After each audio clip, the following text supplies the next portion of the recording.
Noong kabataan ba ninyo, nakaranas rin ba kayong manguha ng bayabas sa daan nyo pauwing eskwela o galing sa lakwatsa? Kami po kasi, oo. Marami pong mga tanim na bayabas sa gilid ng palayan noon sa daan namin pauwi. Kaya talagang hindi pwedeng hindi kami manguha doon kapag maraming bunga. Lamang tiyan rin po siyempre. At tuwang-tuwa po talaga kami noon. Kasama ko ang aking mga kaklase at iba pang mga kaibigan sa baryo namin. Masaya at wala pang problema ang buhay bilang isang bata. Mga oras na hindi na maibabalik pa. Pero may mga alaalang naiwan na kailanman ay hindi malilimutan. Isang umaga, namingwit kami ng tilapia sa isang palaisdaan sa lugar namin sa Romblon. Isang maliit at simpleng baryo lang naman po ang lugar namin, pero marami din pong nakatira na ngayon. Ang palaisdaan po kung saan kami namimingwit ay isang abandonadong palaisdaan na po. Nalugi po yata yun noon. Kaya inabandona na po ng may-ari at matagal na rin pong ipinagbibili. Pero dahil medyo may kalawakan rin po yun, hirap po silang makahanap ng bibili doon dahil medyo malaki nga po yung presyo. Kaya ang nangyari, yung mga natira pong tilapia na lumaki na rin po sa ilang buwan na abandonado na po yun, hinuhuli po namin gamit ang bingwit. Hindi naman po kasi pinagbabawalan ng may-ari. Isa po yun sa mga nakakatuwang gawin din tuwing walang pasok. Sabado po ng tanghali noon at naglalaro lang po kami doon kahit napakainit. Ganon talaga kapag bata pa. Bandang 5:30 na po ng hapon nung nagsabi po ang mga barkada ko na umuwi na raw kami.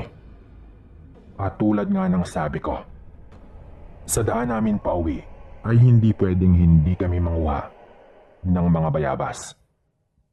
4 po kaming magkasama noon. Bale ako, si James, si Goryo, si Bernard. Hindi po mga tunay na pangalan. Tawagin nyo na lang rin po pala ako sa pangalang Alvin. Pare-pareho po kaming mga 11 taong gulang pa lang noon. Pare-pareho po kaming mga 11 taong gulang pa lang po noon. Noong araw po, mga dekada 90 po nang mangyari ito.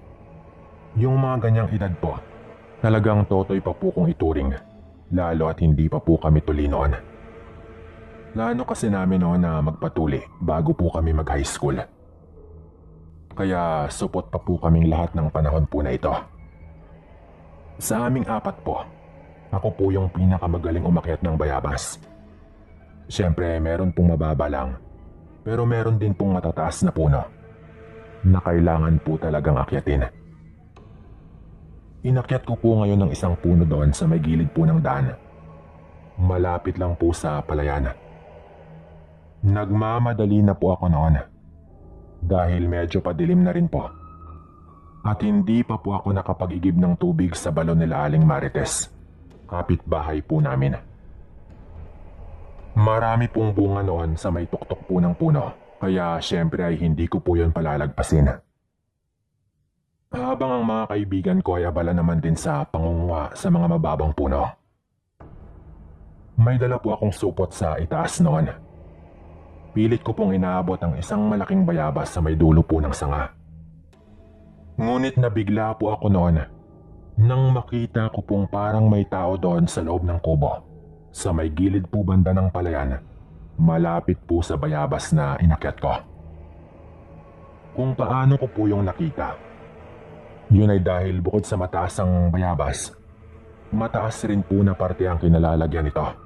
At isa pa, sira-sira na rin po ang bubong ng bahay na yon. Yung tipong meron ng malalaking butas.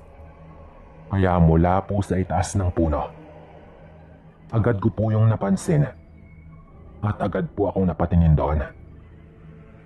Nung tinignan ko pong mabuti, Sir Dan, kahit medyo madilim na po, kitang-kita kong may isang figura ng matandang lalaking nakatingala sa akin mula doon sa loob ng kubo. at nabitawan ko po ang supot ng bayabas na merong mga laman nung makita ko pong umisi po ito sa akin habang nakatingala at pulang-pula po yung mga mata po nito. Yung tipo po ng ngisi na kikilabutan ka po talaga. Dahil yung bunganga po nito na nakita ko sa mismong mga mata ko, unti-unti pong humaba yung mga pangil mula doon. Napasigaw po ako noon sabay mabilis po akong bumaba sa puno. Kulang na lang nga po noon tumalon po ako mula sa kinalalagyan ko eh. May nakakatakot na matanda sa loob ng kubo. Tumakbo na tayo. Sigaw ko po noon sa mga kaibigan ko. Na syempre ikinabigla po nila. Patakbo na po talaga ako noon pero ayaw po nilang maniwala. Ang ginawa po ni Goryo, lumapit po siya sa kubo at sinili po niya sa may bintana. Tuluyan na pong lumubog ang araw noon. Goryo, huwag na. Tara na. Sigaw ko po noon dahil sigurado po talaga ako sa aking nakita. Ngunit pinagtawanan lang po nila ako dahil wala naman daw nakita si Goryo nung sinilip niya mula sa bintana. Nakapagtataka po yon siyempre. Lalo at alam ko po ang nakita ko. Umuwi na lang po kami noon. Nauna na pong lumiko sa mga bahay nila sila James po at Goryo. Kami na lang po ng kaibigan kong si Bernard ang naglalakad noon. Nang bigla naman po niyang maalala na nakalimutan niya ang kanyang tsinelas. Ito po kasing si Bernard ay sanay po talagang hindi nagsusuot ng tsinelas noong kabataan po namin. Parang meron po talaga kasing ganon sa grupo dati lagi. At sa kaso po namin, si Bernard po yon. Kaya sa tuwing nagdadala po ito ng tsinelas, palagi po niyang nakakalimutan. Ang sabi po niya sa akin, balikan ko na lang siguro yon. Magagalitan ako ni nanay kapag umuwi akong walang tsinelas. Bagong bili pa naman yon. Wika pa po nito. Wag na. Totoo yung nakita ko. Delikado nang bumalik doon. Yung nakita ko na yon. Aswang yon. Sigurado ako. Sabi ko pa po noon sa kanya. Dahil sa totoo lang po, matagal nang walang nakatira sa kubo po na yon. Wala talagang kahit sino dapat doon. At yung itsura po ng matanda, nangingilabot pa rin po ako kahit hanggang ngayon kapag naaalala ko. Pero wala pong magawa si Bernard kundi balikan po yon. Ang sabi po niya sa akin noon, babalikan daw niyang mag-isa. Sabay agad siyang tumakbo ng mabilis pabalik doon. Siyempre ako, kaibigan ko yon. Kaya kahit madilim na at medyo natatakot din po ako noon, wala po akong nagawa kundi sumunod na lang po sa kanya. Hinabol ko po talaga siya noon. Hinihingal po kaming dumating doon at agad po naming hinanap ang kanyang tsinelas. Pero wala po yun doon sa ibaba ng mga bayabas. Ang sabi po niya, sigurado raw siya na doon niya banda naiwan ang tsinelas dahil suot pa daw niya iyon at iniwan niya sa ibaba ng bayabas noong umakyat din siya sa isang puno. Patingin-tingin po ako noon sa may kubo habang naghahanap po kami. Nang bigla ko pong nakita na nakasabit po yung isang pares ng tsinelas sa may bintana po ng kubo. Siyempre nagtaka po kami dahil sino naman ang gagawa nun? Noong kukunin na po sana yun ni Bernard, doon ko na po nakita ang isang malaking ibon na nakahapon sa may puno ng bayabas. Napakalaki po nun na agad po akong napasigaw nung makita ko po yun. Dahil po sa pagsigaw ko, napatingala din po agad ang kaibigan ko. Halos sabay po kaming napatakbo noon ng kaibigan ko. Pagkatakbo po namin, narinig po namin ang pagaspas ng pakpak kasabay po ng napakalakas na huni ng wakwak. Halos maiyak na po ako noon sa kaba. Pero mabilis po kami kung tumakbo ni Bernard at sa ulado po namin ang lugar. Sumigaw po ako noon sa kanya na doon kami sa shortcut papuntang Palaisdaan dumaan. Talagang doon ko po unang naisip na pumunta kahit abandonado na po yun. Dahil marami rin pong mga taong nanguhuli ng alimango doon banda kapag gabi. Isa pa, doon na rin po ako banda unang tumakbo. Kaya tinuloy-tuloy ko na rin po. Pagtingala ko po noon sa itaas po namin, sobrang dilim na po, na parang meron pong anino sa itaas namin na tumatakip po sa liwanag ng buwan. Isa pa, pakiramdam ko po noon napakalakas po ng hangin. Halos nasa itaas na po talaga namin yung malaking ibon na humahabol sa amin. Habang patuloy po ang naririnig naming huni ng wakwak. Yung mga dahon po ng saging noon doon banda, parang nagkakandabali po. Ganon po yung naririnig ko noon. Pero kung wala po yung mga saging na iyon, baka nadagit na po kami. Lalo at natataranta na rin po kami noon. Nung makarating po kami sa Pilapil, syempre, wala na pong kahit anong puno doon. Yung pinakauna pong kahon sa Palaisdaan, tumalon po ako doon agad. Tinamaan pa po ang likod ko noon dahil tumalon din po si Bernard kasunod ko. Ang nasa isip ko po noon, takot sila sa maalat, sa murang edad. Syempre, yun lang po ang kaunti kong nalalaman sa mga aswang. Pagtingin ko po, paikot-ikot po yun doon banda. Talagang napakalaki po nun.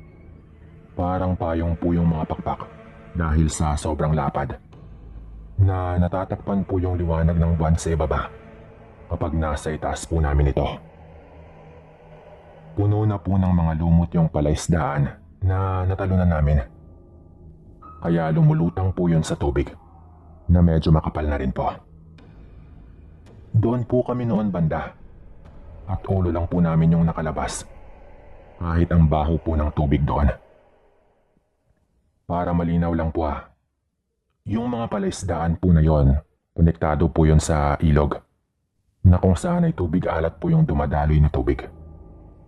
Nung bigla pong nawala yung paikot-ikot na malaking ibon. Hindi po kami umahon agad. At sumigaw po kami ng sumigaw ng tulong. Maswerte po noon na meron pong tao na nanghuhuli nga ng alimango doon banda. Tulad nga ng iniisip ko noon. At narinig po nito kami. Ang sabi ko po noon sa kanya, halos 10 minuto na kaming sigaw ng sigaw. Pero ang sabi po niya, doon lang naman daw sa banda pero wala raw siyang narinig. Huli na raw nang marinig niya ang mga sigaw namin. Na agad naman daw niyang pinuntahan nung marinig niya. Maya-maya pa, nagdatingan pa ang ibang mga tao na merong dalang mga sulo galing sa panghuhuli din ng alimango. Sinabi po namin sa kanila ang lahat ng mga nangyari. At ang sabi po nila, baka raw tumakas na yung aswang nang makitang may mga paparating doon. At kahit ano daw ang gawin nito, hindi raw nito magagawang lumusong doon sa tubig kung saan kami tumalon. Dahil ikakapahamak daw niya yon. Nanginginig pa rin po ako noon sa kaba. Ganon din po ang kaibigan ko. Akala po namin noon, madadagit na po talaga kami. Sa punto po na yon, doon po sa nag-iisang puno ng nyog doon banda, may bigla pong lumipad mula doon, sabay napakalakas po ulit na huni ng wakwak. Tinaas po ng mga kalalakihan ang kanilang solo. Pero mabilis po yung naglaho. Hinabol pa nga po nila yon at pinaghahanap. Pero wala po silang naabutang kahit ano. Naging palaisipan po sa lahat noon kung sino nga bang matandang nakita namin. Na alam kong siya rin pong umabol sa amin ang gabing yon. Nung pinasok po nila yung kubo, nagulat po sila sa masangsang po na amoy sa loob. at marami pong mga buto ng hayop na meron pa pong tira-tirang mga laman. Halos masuka po ako noon at nakiusap na lang po kami ng kaibigan ko na ihatid na po kami sa mga bahay namin. Hindi ko po malilimutan na yung itsura po ng mga nakita namin sa kubo. Parang hayop po na walang habas pong kinain ng kung anong mabangis na hayop. Siguro ay dayo lang daw po ang matanda po na yon. At yung kubo po na yon ang ginawa niyang taguan. Baka kami daw ang pinuntiryan nito dahil baka sawang-sawa na raw ito sa kakakain ng laman ng hayop. Hindi po namin natukoy kung sino yon. Pero medyo kumalat po ang nangyari noon sa maliit po naming baryo. Sa katunayan, sinunog po ng mga tao noon ang kubo po na yon sa may gilid po ng palayan. Mabuti na lang po noon at hindi po kami napahamak. Siguro, hindi pa po namin oras ng mga panahon po na yon. Hanggang dito na lang rin po siguro ito. At maraming salamat po. Ang kwentong ito ay medyo maselan kaya asahan na po ninyo na lahat ng mga pangalan ng tao dito ay pinalitan ko na rin po. Yung mismong lugar naman ay hindi ko na rin po babanggitin pa. Kung sakaling mapili po ninyo itong kwento ko, pakitago na lang din po ng pangalan ko. Lalo at totoong Facebook account ko po, yung ginamit ko sa pagpapadala ng kwento. Tawagin nyo na lamang po ako sa pangalang Arnold. 45 anyos na po pero 16 lang po nang mangyari itong kwento na ito. Nangyari po ito sa isang lugar sa probinsya ng Romblon na hindi ko na rin po babanggitin pa kung saan mismo. Mahirap na lalo at baka makilala pa po ako. Sa may sityo po namin, nagsisimula pa lang po noong madagdagan yung mga kabahayan. Ang pwesto po ng bahay namin noon ay sa may parte po na maraming tanim na mga mangga. Maganda po doon dahil presko po yung hangin at hindi po mainit dahil maraming punong kahoy. May dalawa po kaming kapitbahay noon na mga ilang metro po yung agwat ng mga bahay po namin. Dalawang pamilya po yun na hindi naman po namin kaano-ano. Hindi po kami magkakamag-anak doon pero maayos naman po yung aming samahan. Siguro dahil hindi naman po talaga kami nakikialam sa buhay ng bawat isa. Kanya-kanyang kayod rin po. Yung tatay ko po ay nag-aalaga po ng mga baboy at manok. At nagbebenta rin po kami ng mga kahoy panggatong at minsan po ay uling. Habang yung nanay ko naman po noon ay isang labandera. Tuwing gabi po noon, sobrang hilig po namin sa pakikinig ng radyo. Yung maganda lang po dito, kami pong magkakapitbahay po noon ay meron na rin pong kanya-kanyang radyo. Kami naman po, nakasanayan na po namin noon na sa may labas po banda ng bahay kami nakikinig. Meron po kasing silong doon na meron din pong upuan sa gilid. Doon po kami nakapwesto lagi.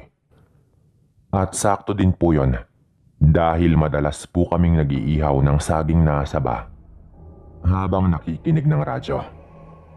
Kung minsan naman po ay nilagang kamoting kahoy o nilagang mani.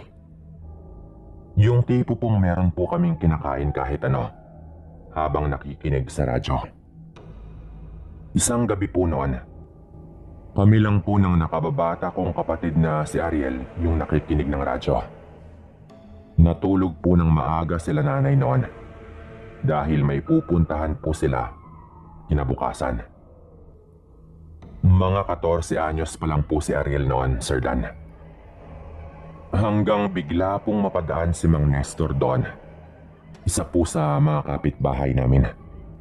Doon po kasi talaga banda sa amin dadaan bago yung bahay po nila. Tahol po ng tahol yung aso namin noon sa kanya. Nagulat po kami nang bigla po nitong sanipa yung aso. May kalakasan po yon. Kaya tumilapon po yung aso sa mga nakatumpok na kahoy panggatong sa gilid po ng bahay namin. Ang sabi po nito, yung aso ninyo patahimikin nyo yan. Parang hindi ako kilala.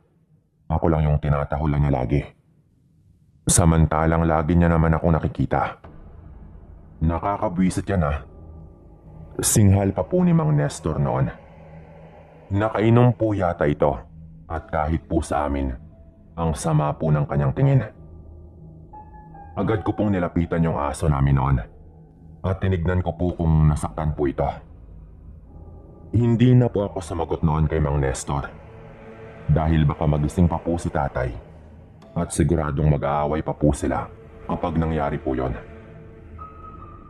Naawa lang ako sa aso noon pero hindi ko rin po talaga alam kung bakit sa tuwing dumadaan si Mang Nestor, kahol po talaga ng kahol yung aso namin.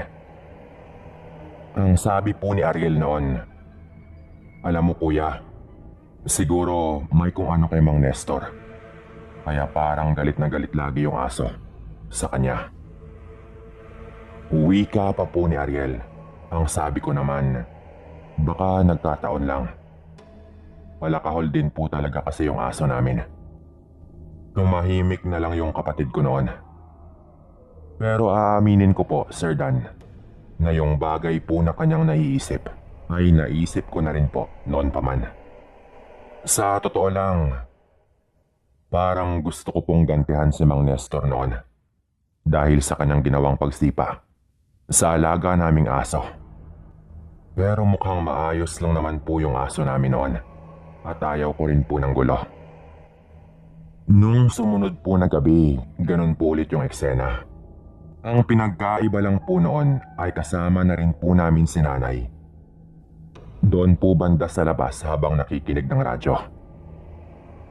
Dumaan po ulit si Mang Nestor at syempre, tulad ng laging nangyayari, tinatahulan po siya ulit ng aso namin. Ngunit nagulat po ako nang bigla pong may dinukot na supot si Mang Nestor. Parang meron po yung lamang pagkain. Pinunit po niya iyon. Sabay mahinahon pong tinawag yung aso at nilagay po niya sa lupa yung supot. Bibigyan ko lang ng pagkain baka sakaling maging maamo na ito sa akin. Natira lang namin to ng kumpare ko kanina sa pulutan namin. Karne yan. Wala na rin namang kakain dahil nakapaghapunan na rin naman yung mga tao sa ganitong oras. Isa pa, sinadya ko talaga na itira ito para ipakain dito sa aso ninyo. Nakangiting sabi pa po noon ni Mang Nestor.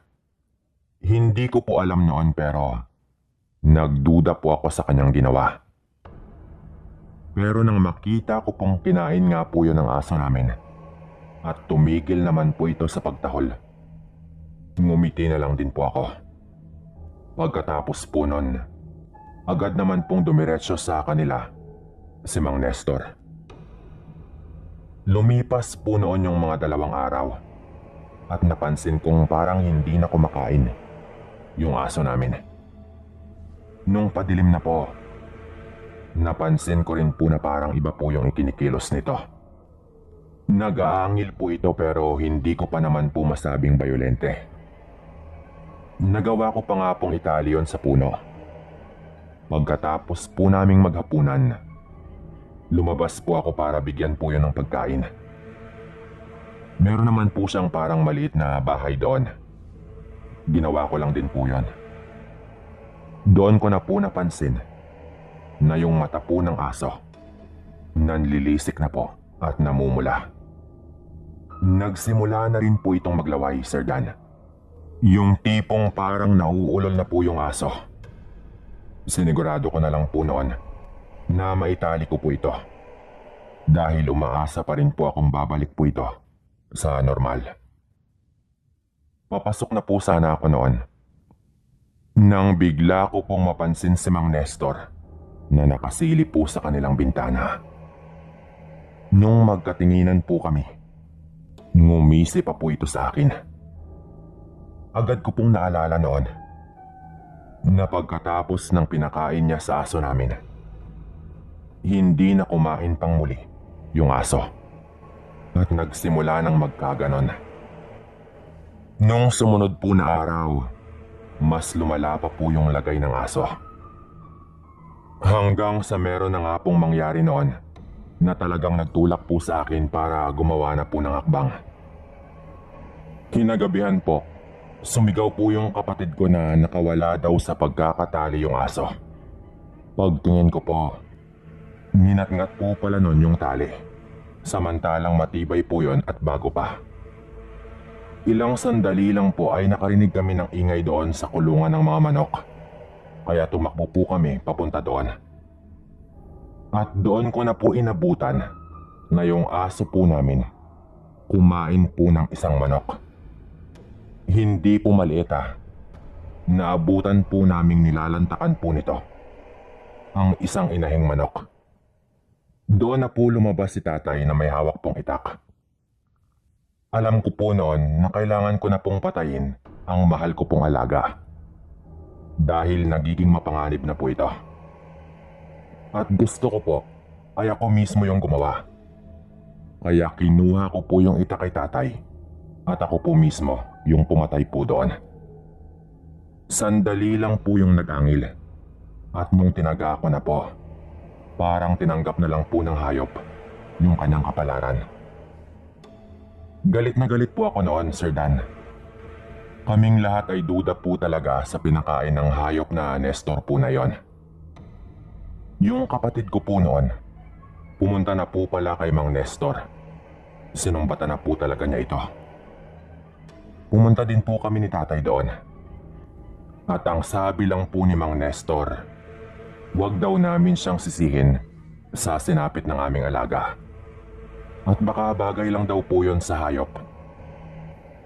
Dahil sa araw-araw daw nitong pagtahol kay Mang Nestor. Dahil po sa sinabi niyang iyon, pati yung tatay ko ay nagalit na rin po. Nilapitan po niya si Mang Nestor at binulungan. Huwag kang magkakamaling ipakita ang tunay mong pagkatao dahil mananagot ka sa amin.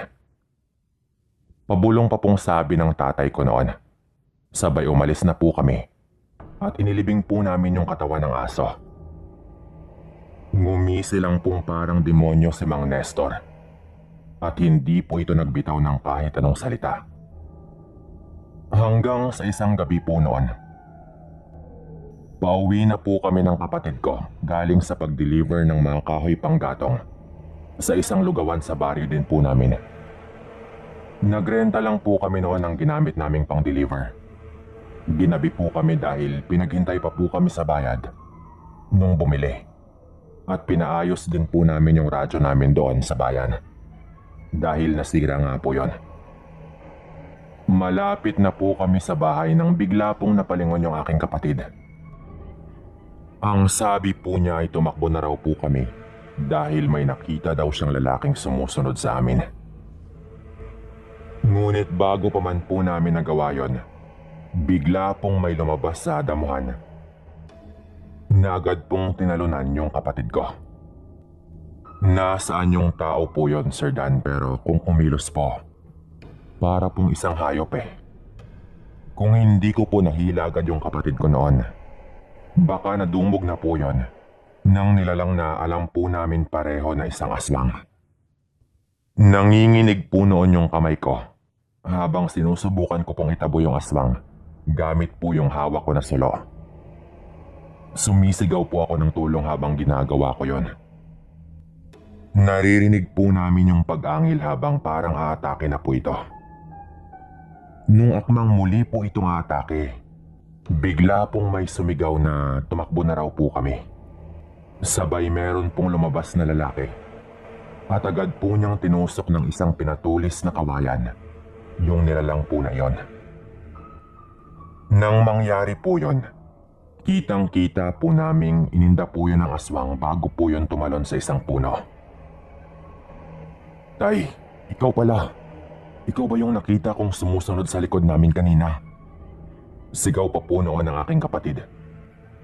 Dahil yung tatay ko po pala yung tumulong sa amin. Pero hindi pa po ito sumagot. Sabay inagaw po niya sa akin ng salo at inilawan po yung nasa puno. Pero wala na po roon yung aswang. Mabilis po yung nakatakas. Yung hawak po pala ni tatay ay isang bagakay. Uri po ng kawayan na pangontra daw sa mga aswang at pinatulis po niya yung dulo. Talagang hinintay daw pala kami ng tatay ko sa daan, pero palihim niya kaming sinundan. At baka sakaling merong tumambang sa amin. Na yun nga po mismo yung nangyari.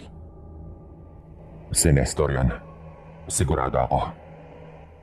Tara sa kanilang bahay. Sambit pa po ni tatay noon, Sir Dan, at dumiretso nga po kami doon.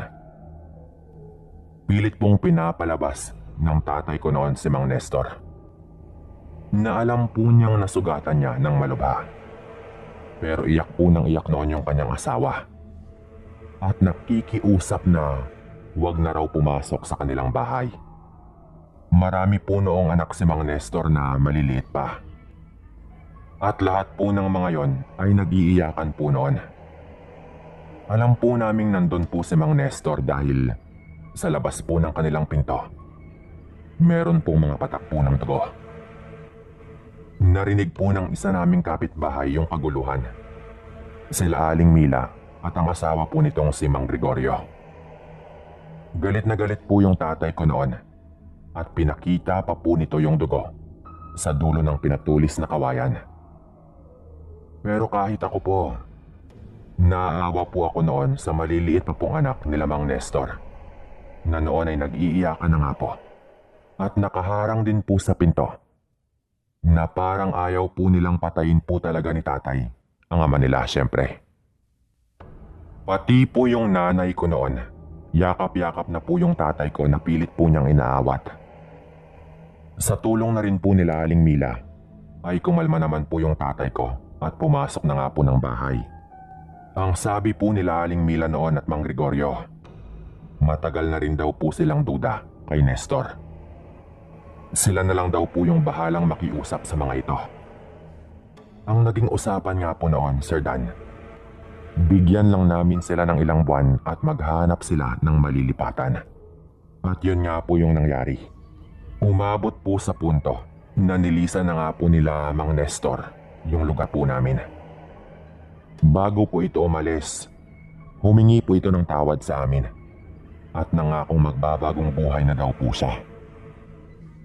Hindi na po sumagot si tatay noon dahil galit pa rin po ito. Alam niyo po, meron po talagang mga aswang. Wala nga lang naniniwala masyado pero nandyan lang po sila. Ito po yung aming karanasan. Salamat po sa oras po ninyo para makinig. Paalam po.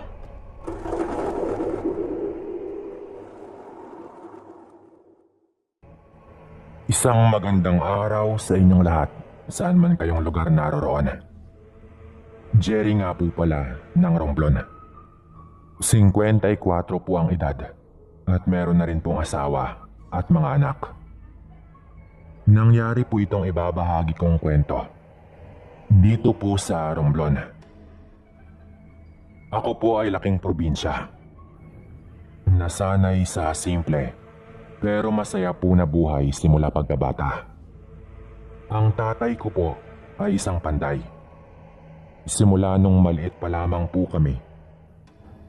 Yun na po ang trabaho niya na binubuhay po niya sa amin. Murang-mura pa po ang bayad sa panday noon. Minsan nga utang pa eh. Pero bihirang-bihira lang mabakante ang tatay ko kahit marami namang panday sa lugar namin noon. Magaling at masipag din po kasi talaga ang tatay ko noon. Talagang sulit po ang ibabayad mo sa kanyang trabaho. Dahil mabilis rin po ito at pulido. Noong binatilyo na po ako, mga 15 taong gulang. Kung minsan po, ay ako na po ang ginagawang piyon ng tatay ko. Kung baga umaalalay po sa kanya sa pamamantay. Siyempre may bayad rin po ako pero maliit lang. Medyo tinuturuan na rin po kasi ako noon ng tatay ko. Isang araw, pinuntahan po si tatay ng kaibigan niya na taga-kabilang baryo. Ang sabi ay meron daw itong ipapagawa sa kanyang bahay. At ang tatay ko raw talaga ang kanyang gustong kunin. Nagkataon naman na bakante ang tatay ko noon dahil kakatapos lang rin po nitong magpanday sa bahay ng isang kababaryo namin. Kaya syempre, tinanggap po yun ng tatay ko. Lalo at kailangan din po namin kumita noon. Ako po ulit ang kanyang kinuha na piyon. Kinabukasan po, nagsimula na nga po kami. Dalawa lang po kami dahil gawa lang naman po sa kawayan yung bahay po na ito, pero yero na po yung bubong. Taong 1995 po ito kung hindi po ako nagkakamali. Nilakad lang po namin yun ng tatay ko. Bale, 8 oras din po na trabaho kada araw. At yung bayad po, ibibigay kapag tapos na rin po ang trabaho. Siyempre, pwede naman pong bumali. Pero sabi po ng tatay ko noon, titiisin na lang daw muna namin para makuha namin ng buo yung bayad po sa amin. Medyo nagtitiis lang po muna kami noon sa aming ulam. Dahil nangako po ang tatay ko noon na bibili siya ng black and white na TV para magkaroon naman kami. Pangarap po kasi iyon ng kapatid kong babae. Bale, bunso po namin dahil dalawa lang naman po kaming magkapatid. Konti pa lang din po ang may TV noon sa baryo po namin. At minsan po, kapag gabi po ay nakikinood lang din po kami. Yung bayad na makukuha namin ni tatay doon sa kanyang kaibigan, idadagdag namin sa naipon namin para makabili ng TV. Lumipas ang 5 araw noon at nagawa na po naming tapusin yung bahay. Kung tama po ang pagkakaalala ko, 5 araw po yung inabot noon. Bandang 5:00 mahigit na po ng hapon noon at hinihintay pa rin po namin ang kaibigan ng tatay ko. Naitago na lang po pala natin sa pangalang Nardo. Ang sabi po ng asawa nito, may pinuntahan lang daw. Kaya hinintay po namin ito para nga po sa bayad. Lalo at tapos na rin po namin gawin ang pinapagawa po nito sa kanyang bahay. Padilim na po nung dumating po si Nardo.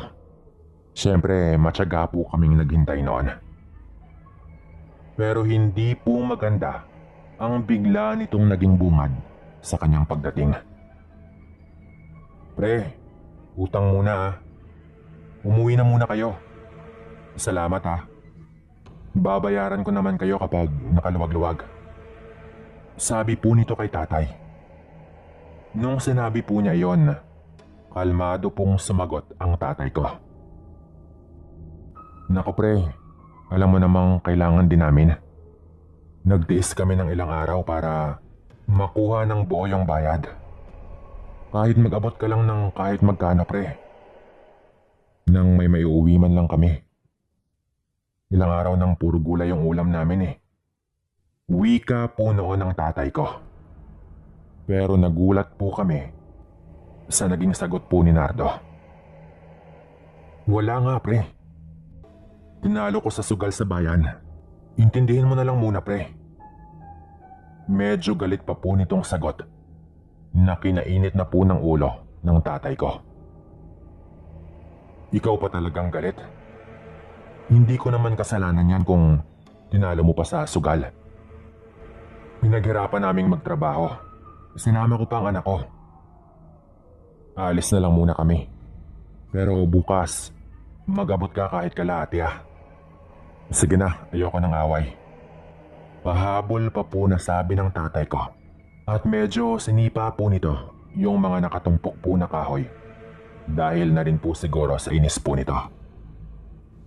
Hindi naman po kasi problema yung bayad sana. Kung maayos lang po itong sumagot kay tatay noon at nagpaliwanag. Kaso nga lang hindi po talaga. Kahit ako nga po, nagalit po noon. Noong paalis na po kami, bigla pong lumabas ang tatay ni Nardo na nasa kabilang bahay lang din po. Siguro ay narinig po nito ang naging usapan po ng tatay ko at ni Nardo. Ang sabi po nito, "Ang tapang mo naman sa teritoryo namin. Sinipa mo pa yung kahoy. Abay, mag-ingat-ingat kayo. Hindi nyo ito baryo." Wika pa po ng matanda na talagang napaisip po kami ng tatay ko. Kahit nung naglalakad na po kami pauwi. Ano kaya ang ibig sabihin ng matanda na yon, tay? Tanong ko pa po noon kay tatay. Hindi ko rin alam, anak. Imposible naman siguro na totoo yung mga sabi-sabi sa matandang yon. Sagot pa po ng tatay ko noon na agad ko rin naman pong tinanong kung bakit. Pero ang sabi po nito ay hindi bali na raw. Hindi na po niya ipinaliwanag pa sa akin ang tungkol doon at nagpatuloy na po kami sa paglalakad.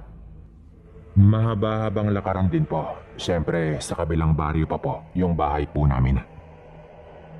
Malungkot po kami noon lalo at wala pong bayad ang ilang araw po naming pagtatrabaho.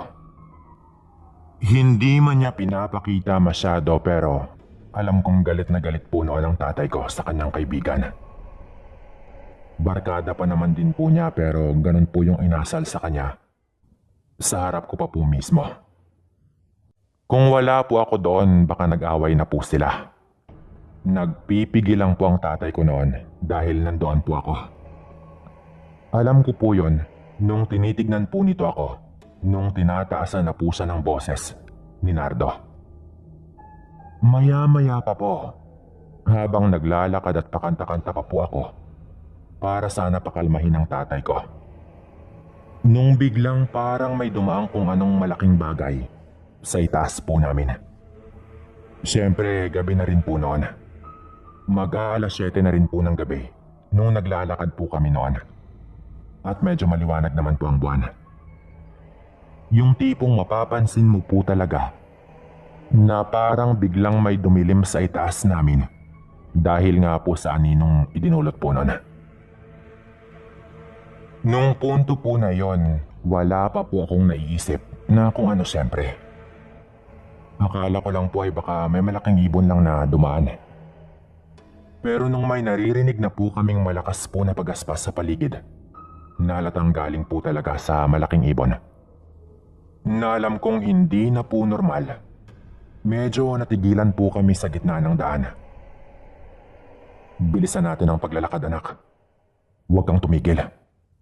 Makiramdam lang muna tayo. Wika po noon ng tatay ko na agad ko naman pong sinunod. Meron pong itak si tatay. Habang yung pwede ko naman pong gamiting armas ay yung pala lang po na ginamit po namin sa pagmamasa ng semento.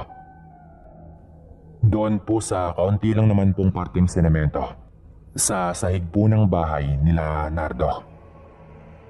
Kinuha ko po yung pala noon sa loob po ng bitbit kong sako na meron pa pong ibang lamang mga gamit. Kumalma ka lang, anak ah.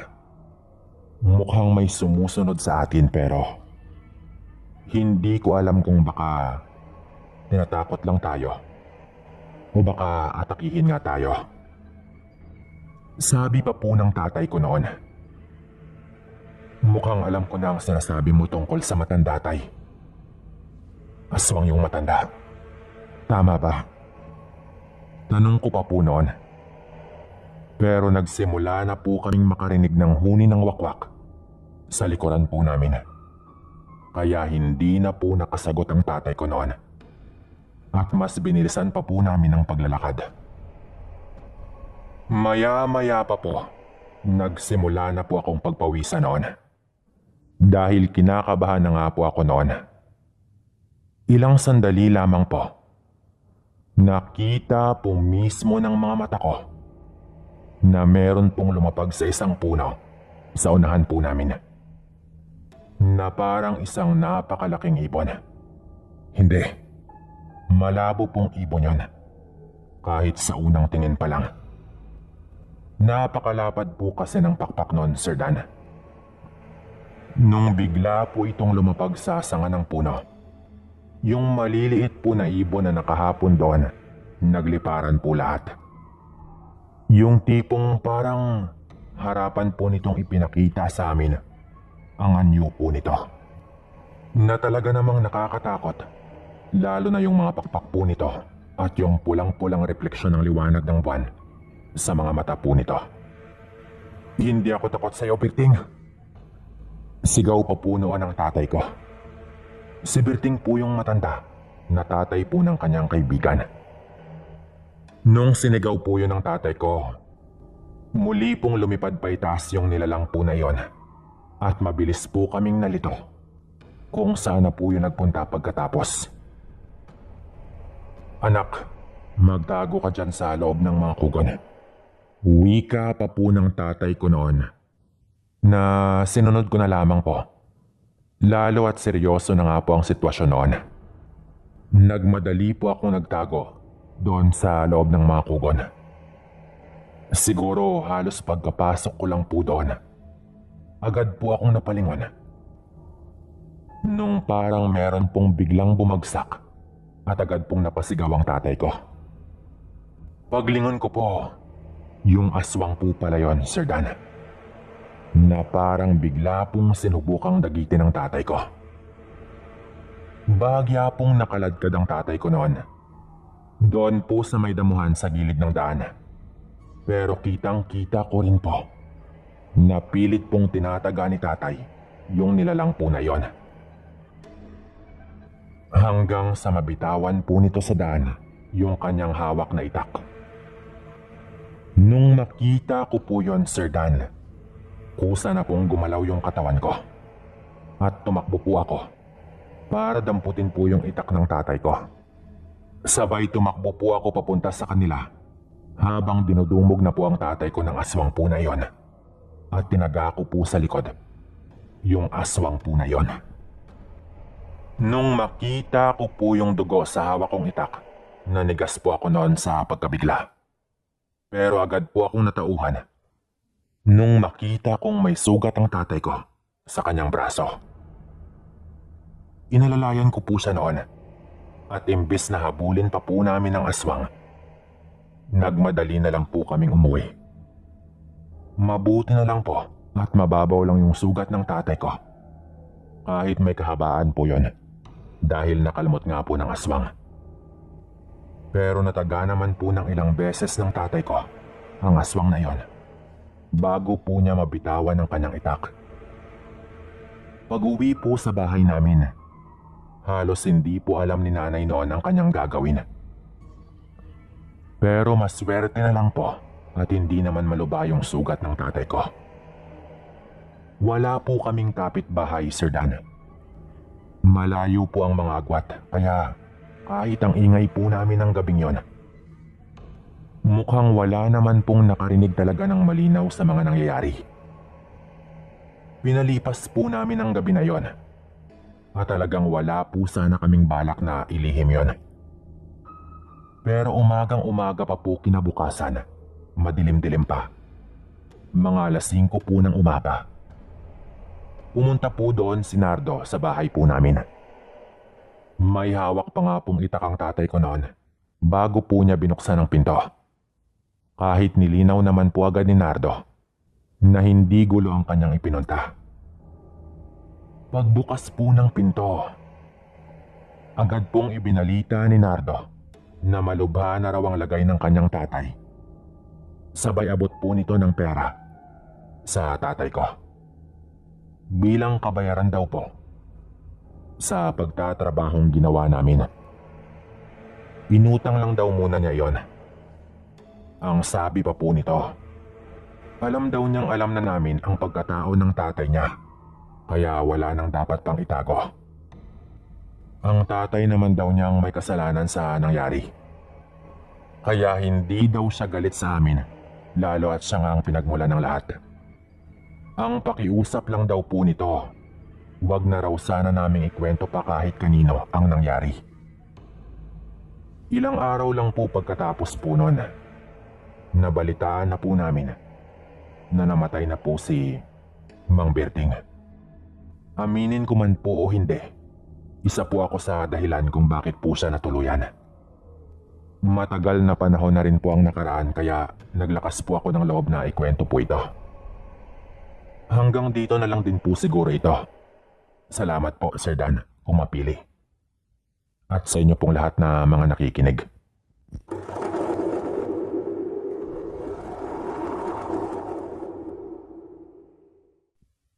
Kwento ito ng aking lolo Emil. Hindi tunay na pangalan. Nangyari ang kwento sa probinsya ng Romblon. Bagong asawa lang daw sila lola nang mangyari ito. At dalawa pa lang ang kanilang anak. Bale ang panganay na si Tita Angie at ang mama ko pa lang daw ang anak nila noon. Mahirap raw ang buhay noon. Nagtanan daw kasi sila, kaya talagang walang suporta ng pamilya yung kanilang pagsisimula. Nagpakasal daw sila noon sa West. Hindi na sila pinigilan pa pero nilinaw na agad ng mga pamilya nila na ni isang kusing wala silang matatanggap na suporta. Dahil ayaw talaga ng parehong pamilya na magkatuluyan sila. Tumayo sila sa kanilang sariling mga paa. Sanay man sa marangyang pamumuhay si Lolo, natuto siyang magbanat ng buto. At sa isang malawak na taniman ng gulay daw siya nagtrabaho noon. Araw-araw nagbubungkal ng lupa at nag-aalaga ng mga pananim. Habang ang lola ko naman daw ay abala sa pag-aalaga ng kanilang mga anak at rumarakit din sa pananahi kapag merong nagpapagawa. Pero hindi po kwentong pag-ibig itong ikukwento ko, siyempre. Ang sabi po nila lolo, sa medyo liblib na parte daw ng Romblon sila nanirahan noon. Ang sabi pa nila, karamihan daw sa mga tao sa baryo na iyon, mula pa raw sa ibang mga lugar. Parang kapag wala na raw mapuntahan, doon na lang pumupunta at nagtatayo ng bahay sa lupang pinagmamayarian ng isang negosyante. Maswerte naman silang hinahayaan lang doon. Basta ang kasunduan, magbabayad lang sila ng buwan ng renta na 5 piso. Baka sabihin yung kalokohan ha, pero hindi po ganun kaliit na halaga ang 5 piso noong araw. Siguro mga 50 anyos na rin po kasi ang nakakalipas. Dahil matandang-matanda na rin po ngayon ang lolo ko. Isa pa, mabait rin daw po talaga ang may-ari at binalaan lang daw sila nito na kung sakaling may bibili ng lupa na yon sa maayos na halaga, huwag silang magagalit kapag pinalis na sila doon. Bibigyan lang sila ng oras para makahanap ng malilipatan, syempre. Hindi naman pwede na agad-agad silang paalisin. Ganun daw ang kasunduan nila noon. Unti-unting dumagdag ang mga tao doon sa baryo. May mga bagong mukha at bagong kaibigan ayon pa kay Lolo. Malapit na raw noon ang 3 karawan ni Mama. Pinangakuan siya ni Lolo na ipagluluto siya nito ng paborito niyang nilagang karne ng baboy. Lumipas raw ang mga araw at gipit daw talaga sila Lolo. Ni pangbili nga raw ng bigas, nahihirapan na daw sila noon. Talagang kinakapos. Akala ni Lolo, hindi na niya matutupad ang pangako niyang ipagluluto niya si Mama ng paborito nitong ulam. Kaya ganun na lamang ang tuwang naramdaman ni Lolo nang may kababaryo sila na kumatok sa kanilang pinto at nagtanong sa kanila kung kukuha ba sila ng karne ng baboy. Bale, pinapautang daw po yun. Kukunin nila ng araw din na yon, tapos babayaran nila pagkalipas ng 1 linggo. Dahil kakatayin nga raw ng kababaryo nila ang alaga nitong baboy. Itago natin ang kababaryo nilang yon sa pangalang Mang Angelo. Umorder nga raw si Lolo ng 1 kilo ng karne ng baboy at balak sana niyang lutuin yon sa kanilang tanghalian. Kaso nga lang, inabot na raw sila ng 12:00 ng tanghali. Pero walang hinatid na 1 kilong karne doon si Mang Angelo. Medyo na-disappoint daw noon si Lolo nang malaman niyang sa iba nilang kababaryo ay dumating naman ang mga in-order nilang karne. Pinuntahan ngayon ni Lolo sila Mang Angelo. Siyempre magalang naman siyang nagtanong. Lalo at mas matanda nga raw sa kanya si Mang Angelo ng siguro mga 10 taon. Tinanong ni Lolo kung bakit walang dumating na karne doon. Lalo at inaasahan pa naman sana nilang pang-ulam yon. At karawan din po ng mama ko na noon ay maliit pa lamang. Pero ang sabi daw ni Mang Angelo, medyo namali daw siya ng tansya doon sa kinatay nilang baboy. At hindi na raw nagkasya sa dami daw ng kumuha. Medyo huli na raw sa listahan si Lolo, kaya wala nang umabot sa kanya. Pinaliwanag daw nito ng maayos kaya naintindihan naman daw ni Lolo. Malungkot na umuwi si Lolo noon sa kanilang bahay. Siyempre hindi niya alam kung paano niyang ipapaliwanag sa kanyang mga anak na mukhang adobong kangkong na naman daw ang kanilang uulamin ng araw na yon. Akala daw talaga niya makakautang na sila ng karne. Yun pala pumalpak pa. Umiyak daw po noon si Mama ayon pa kay Lolo. Dahil talagang paborito daw nito ang nilagang baboy. Pero dahil wala namang magawa si Lolo, ipinaliwanag niya na lang sa kanilang mga anak. Mabuti naman daw at mabait naman daw si Mama noon at naintindihan naman nito ang sitwasyon. Adobong kangkong nga ang kanilang naging ulam noon, pero kinantahan pa rin daw nila ng maligayang karawan si Mama.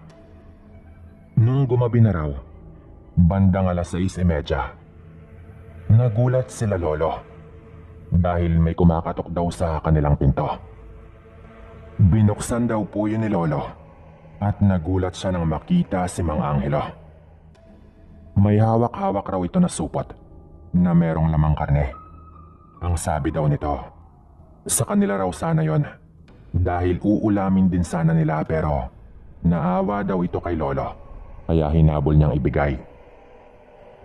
Ibibigay lang daw niya yon sa murang halaga, lalo at medyo nahuli ng araw yon. Tapos na ring maghapunan sila Lolo daw noon dahil maaga talagang naghahapunan ng mga tao noon.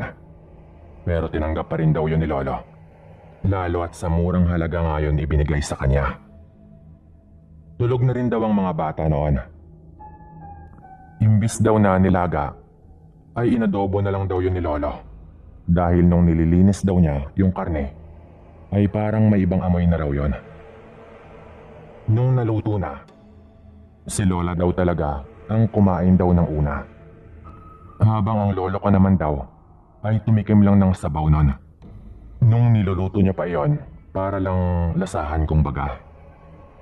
Natulog na raw si Lolo pagkatapos magluto habang kumakain pa rin si Lola. Kinaumagahan daw, maagang bumangon si Lolo pati yung mga bata. Lalo at may niluto nga siyang adobo. Pero pagbukas daw ni Lolo ng kaldero, napamura siya at naibato niya ang takip ng kaldero nang makita niya ang laman nun. Nasuka agad si Lolo dahil may mga maiitim daw na uod doon sa loob ng kaldero. Sa pagkabigla ni Lolo, binitbit niya palabas yung kaldero, sabay tinignang mabuti ang laman. Nung suriin daw yun ni Lolo, nasuka siya nang makitang parang gutay-gutay daw na mga lamang loob ang laman ng kaldero. Samantalang karni daw yun ng baboy nung niluto niya yon. Ang hindi pa raw sigurado ni Lolo ay kung lamang loob ba yun ng tao o hindi. Bit-bit ang kaldero ay agad niyang sinugod si Mang Angelo. Pagdating daw ni Lolo sa bahay nito, sinabi agad ni Lolo ang nangyari. Pero mariin daw itong itinanggi ni Mang Angelo. Dahil daw doon, ibinato ni Lolo yung kaldero doon sa pinto nila Mang Angelo. Nagkalat daw ang laman nun sa may pinto nila.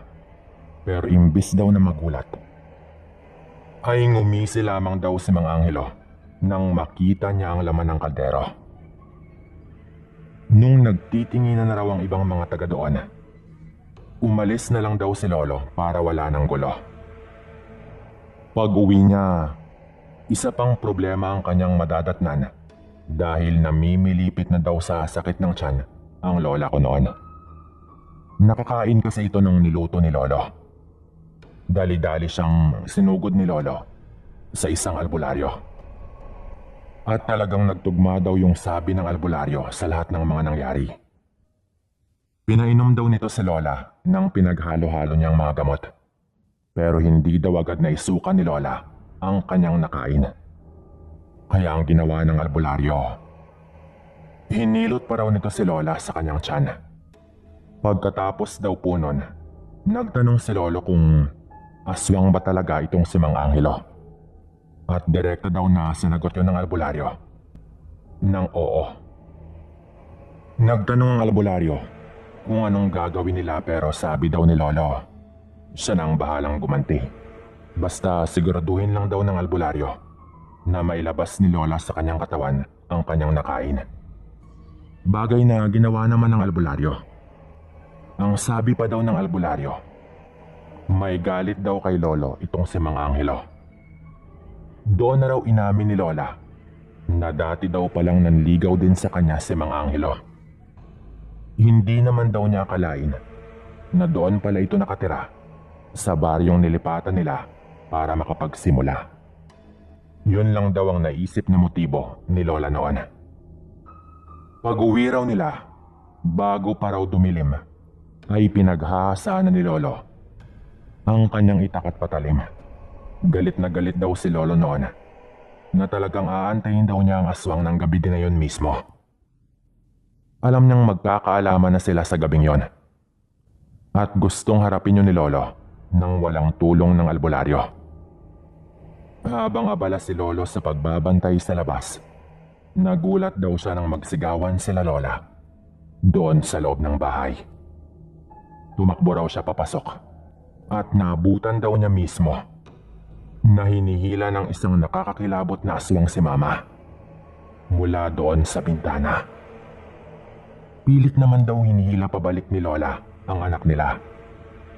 Nagdilim na raw noon ang paningin ni lolo nung makita niya iyon. At agad siyang tumalon doon sa kanilang higaan, sabay pinagtataga niya yung umihila kay mama. Ang sabi ng lola ko sa amin, hinding-hindi raw niya makakalimutan noon na sa leeg daw talaga pinagtataga ni lolo yung aswang daw na iyon. Talagang inabot daw ni lolo. Ayon pa kay lola, hindi rin daw niya maintindihan noon na nung pumasok daw si lolo sa kwarto, parang imbis na tumakas daw yung aswang, ay hindi raw niya ginawa yon. Ang pinagtataka pa daw nila noon, habang pinagtataga daw ni lolo yung aswang, nakangiti pa rin daw ito.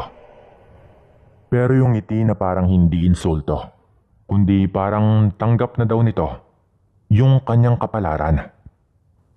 Nung medyo malala na raw ang tama nito, doon lang daw niya binitawan ng bata, sabay tumakas pa raw ito.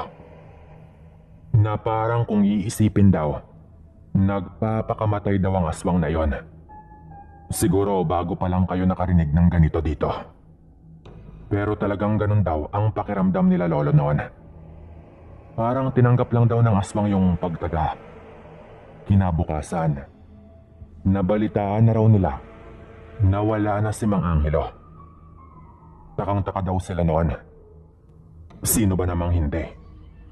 Pero nabigyan daw ng konting linaw nang pumunta sa kanila ang anak ni Mang Angelo.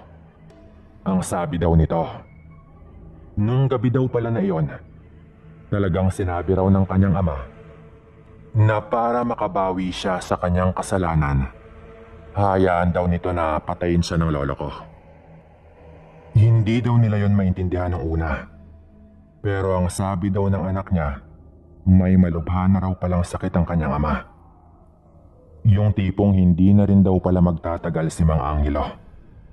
Nung hinatid daw nito yung karne kay lolo, gusto lang raw sana nitong hawaan sila lolo.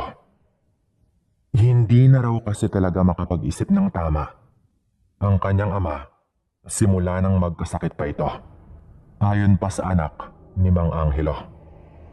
Sa totoo lang, nagpapasalamat pa daw ito na parang pinalaya na siya ni lolo sa kanyang pagkaaswang. Pero ang lolo ko naman ang nakaramdam ng bigat ng pakiramdam noon dahil sa kanyang nalaman. Hanggang ngayon, hindi pa rin daw maintindihan ng lubos ni lolo ang mga nangyaring yon. Pero hanggang dito na lang po ito. Salamat po. Paki-comment na lang din po ang inyong mga opinyon tungkol sa kwentong ito. Paalam.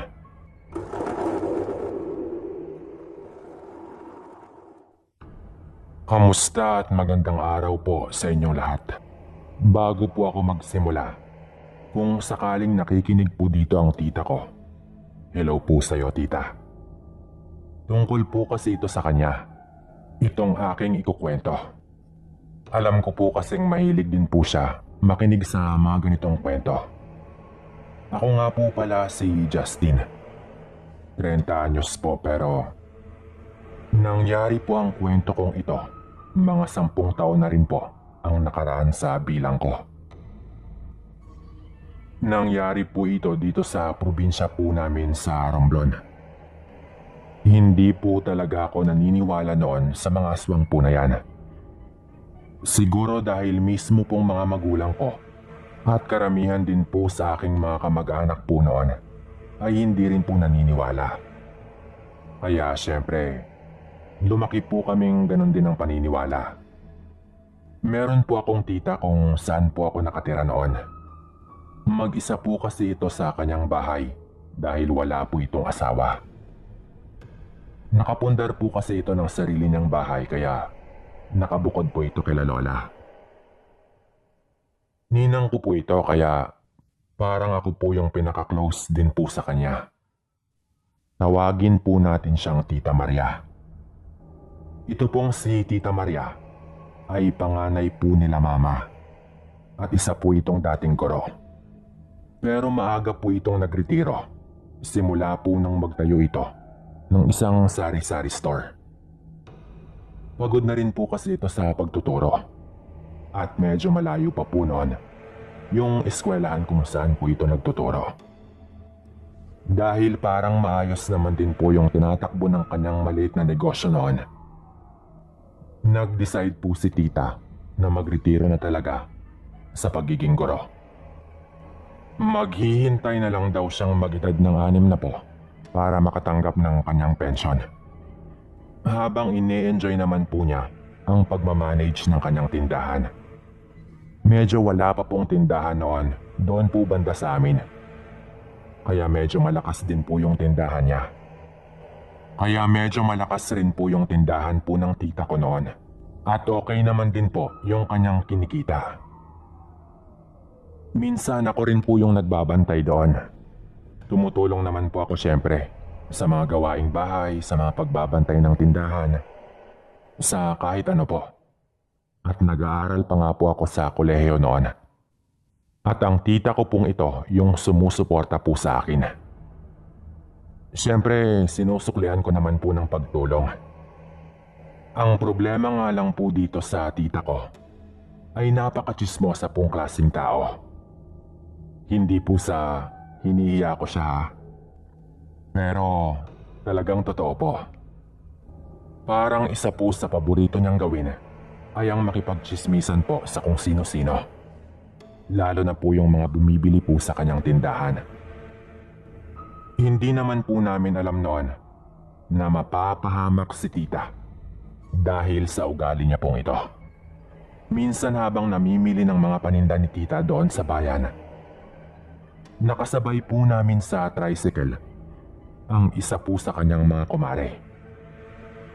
Inaanak po yata ni tita yung anak po ng ali na yon. Naitago na lang po natin sa pangalang Mary Ann. Taga doon din po yon sa baryo po namin. Abay simula po nung dinanahan po sila sa kwentuhan nila habang pauwi kami sakay ng tricycle. Nung mga sumunod po na araw ay bigla na lang pong napapadalas ang pagpunta-punta doon ni Aling Mary Ann. Inaabot na po ng gabi ang mga ito sa pagkukwentuhan sa loob po ng tindahan. Parang natuwa naman po kasi ang tita ko. Mga 3:00 pa lang po ng hapon. Pumupunta na po doon si Aling Mary Ann. Tapos gabi na po ito kung umuwi. Madalas pong sinusundo pa po yun ng motor ng kanyang asawang itago na lang po natin sa pangalang Mang Roger. Kung hindi pa po kasi ito sunduin, hindi pa po uuwi si Aling Marian. Ang sabi po sa akin noon ng kabarkada ko na kapitbahay po nila Aling Marian, mag-ingat daw po dapat ang Tita Maria ko sa babae po na yon. Nagtanong ako noon kung bakit. Ang naisip ko po kasi noon ay baka may pagkamagnanakaw o baka may kung anong reputasyon na hindi maganda. Pero ang sabi lang po ng barkada ko, hindi man daw nila alam kung sino ba sa mga miyembro ng pamilya nila Aling Marian. Pero alam daw nilang may isang aswang sa isa sa mga kasama nito sa bahay. Nung may pumunta daw kasing albularyo sa bahay ng barkada kong yon, nabanggit daw nito yung katabing bahay, na yung bahay nga po nila Aling Marian. Meron daw isang aswang sa loob ng bahay na yon. Hindi daw sinabi ng albularyo kung si Aling Marian ba o baka yung kanyang asawa o maaari din na yung kanyang kapatid na babae. Dahil yun lang daw yung matatanda sa kanilang bahay.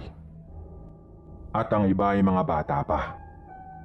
Kaya ang sabi ng barkada ko, kapag nagkataon daw na si Aling Marian pala yun, yung sinasabi ng albularyo, baka pahawaan pa raw ang tita ko. Nagtanong po ako noon kung kumpirmado ba talaga nila na tama yung sabi ng albularyo. At ang sabi ng barkada ko, walang dudang totoo daw po yun. Dahil minsan na raw po silang namatayan ng kanilang alagang aso. At doon daw nila nakita sa likod ng bahay nila Aling Marian ang bangkay ng kanilang alaga. Lamang loob na lang daw ng aso yung kinuhay at tinapon lang daw doon yung katawan. Doon daw banda sa kanila, sila Aling Marian lang naman daw yung katabi nilang bahay. At malayo pa ang agwat ng iba pang mga bahay doon banda. Siyempre, nang marinig ko po yun, nagkunwari lang po akong naniniwala. Pero ang totoo ay hindi. Tulad nga po ng sabi ko, hindi po talaga kami naniniwala sa mga ganon. Pero isang gabi po, Sabado po noon kaya wala po akong pasok. Siguro mga bandang 6:30 po ng gabi noon, nung lumabas po ako ng kwarto. Yung tindahan po ni tita ay nakahiwalay po sa mismong bahay pero nasa tabi lang naman din po. Aalis na po sana ako noon nang mapansin ko pong may lalaking nakadapa doon sa may higaan ng tita ko sa loob ng kanyang tindahan. Bagyang bukas po yung pinto kaya nakita ko po yon. At mas lalo pa po akong nagtaka nang makita ko pong asawa po yun ni Aling Marian. Kahit nakatalikod po yon. Kasi nga kababaryo ko po talaga yon na nakilala ko po agad yung tindig po nun. Hindi po ako pwedeng magkamali. Patawarin po ako ng nasa taas at ni tita. Pero ang una ko po talagang naisip noon ay may ginagawa pong milagro ang dalawa. Nakayuko po kasi ito sa may higaan. Siyempre, talagang magdududa ka. Dahan-dahan po akong lumapit at sumili po ako sa may dingding. May part po kasi na kawayan lang po yung dingding. Kaya talagang makikita ko po kapag sinilip ko po doon. Pero nagulat po ako sa aking nakita. Dahil nandoon din po sa loob ng tindahan si Aling Marian. Tulog na tulog po noon ang tita ko. Yung tipong wala po talagang kamalay-malay. At yung ikinagulat ko pa po ng husto ay yung itsura po ng asawa ni Aling Marian na itinago nga po natin sa pangalang Mang Roger. Nanlilisik po yung mga mata nito habang parang may ibinubulong ito sa tenga ng tita ko. Talagang nakabuhos po yung buong atensyon po nun doon po sa tita ko habang nakangisi lang po si Aling Marian. Doon na po ako hindi nakapagpigil at nagkunwari po akong umuubo-ubo at tinawag ko po si tita mula po doon sa labas. Papasok na rin po sana ako nang maunahan po akong lumabas ni Mang Roger. Iho, kanina ka pa ba? Tanong po nito sa akin. Ang sabi ko naman po ay kakarating ko lang at hinahanap ko lang po si tita. Ang sabi po noon ni Mang Roger, sinundo lang po daw niya ang kanyang asawa, kaya mauuna na raw sila. Tulog na rin daw po kasi ang tita ko. At pagkatapos po nun, ay agad na rin po silang umalis ng kanyang asawang si Aling Marian. Pagkaalis po nila, agad ko pong ginising si tita. Pero natagalan pa po ako noon bago po ito nagising. Ang sabi po noon ni tita, ang huli raw niyang naalala ay parang bigla siyang mawawala ng malay. Nilapitan lang daw siya ni Mang Roger at bigla na lang daw siyang hinimatay. Sinabi ko kay tita ang nakita ko at kinabahan po kami noon pero sinubukan po naming baliwalain. Baka ginigising lang daw siya dahil hindi naman daw siguro siya gagawa ng masama ni Mang Roger sa harapan ng kanyang asawa na pinagkakatiwalaang kumare ng tita ko. Pero alam ko po noon na sinasabi lang po yun ng tita ko dahil halatang nagdududa rin po ito. Ang nakakapagtaka pa po noon, hindi na po bumalik doon si Aling Marian sa mga sumunod po na araw. Inabot na nga po noon ng mga 2 linggo. Hanggang sa magsimula na po kaming magduda. Nung habang kumakain po kami, bigla pong nagsuka si tita. Nung maamoy po niya, ang ulam po naming sinabawang bangus. Napakalansa daw po kasi ng kanyang pangamoy doon. Nagad po itong nasuka. Pasunod po nun, bigla pong nagsimula na sumakit na po ang tiyan ng tita ko. Nagtanong po ako noon sa barkada ko at sinabi ko po sa kanya ang aking mga nakita. Nang malaman niya po yon, ang sabi niya po ay baka tulad daw ng nangyari sa kanyang nanay na noon ay sinubukan din daw pahawaan ng isang aswang. Agad niyang sinabi na kahit hindi raw kami naniniwala, subukan lang daw namin na pumunta sa albularyong kanyang sinabi. Doon po yun sa kabilang barangay. Nagulat po ako noon nang pumayag po ang tita ko. Siguro ay kakaiba din po talaga ang kanyang nararamdaman po noon. Pinuntahan nga po namin ang albularyo noon. Pero wala po yun doon. Ang sabi po ng kapitbahay nito, gabi na raw ito kung makauwi. Kaya ang ginawa po namin noon, umuwi po muna kami. Tapos binalikan nga po namin nung gumabi na po. Ang sabi po noon ni tita, kapag hindi raw bumuti ang kanyang pakiramdam sa albularyo, sa doktor na raw kami pupunta sa susunod na araw. Pagdating po namin doon, agad pong tinignan ng albularyo si tita. Ang sabi po nito, hindi kahiyang sa ibinigay sa'yo, kaya agaran ang reaksyon ng iyong katawan. Bungad pa po nito. Anong ibinigay? Tanong po ng tita ko noon. Ano pa? E di pagkaswang. Unang hawak ko pa lang sa kamay mo, ramdam ko na. Mabuti na rin yan na nagkasakit ka agad. Dahil madali lang gamutin ito. Dahil wala pang 1 buwan. Sabi pa po noon ng albularyo na parang alam na alam niya yon. Doon na po kami nagkwento, Sir Dan. Ang sabi po ng albularyo, pwede raw po talaga na sa tenga ipadaan ng aswang ang pagpapahawa. At may paraan din daw ang mga aswang kung bakit nawala ng malay ang tita ko ng gabing yon. Meron po siyang mga ipinatak na likido noon sa isang platito. Iba-iba po yun pero Kakaunti lang po ang kanyang ipinapatak.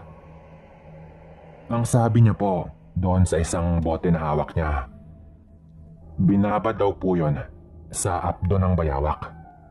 Kaya yung huling likido pong kanyang pinatak ay sigurado raw na sobrang pait. Ilang sandali niya pong dinasalan yon at pinahigo po niya kay tita yung kakaunti lang naman pong likido na nasa platito. Kung titignan ko po yon, siguro mga 2 kutsarita lang po lahat ng likido po na yon. Tulad nga ng sabi ng albularyo, sobrang pait daw po nun sabi ng tita ko. Pero pilit po niyang ininom yon. Halos wala nga pong 1 minuto. Agad pong nagsuka ang tita ko. Pinasuka po siya ng albularyo sa isang malaking lata na parang basurahan. Habang nagsusuka po si tita, nagulat po kami noon nang bigla pong tumayo ang albularyo at kumuha po ng kanyang itak. Andito siya. Yung sinasabi niyong nanghawa sa tita mo, nasa labas ngayon. Saad pa po noon ang albularyo. Talagang sinundan pa raw pala kami noon.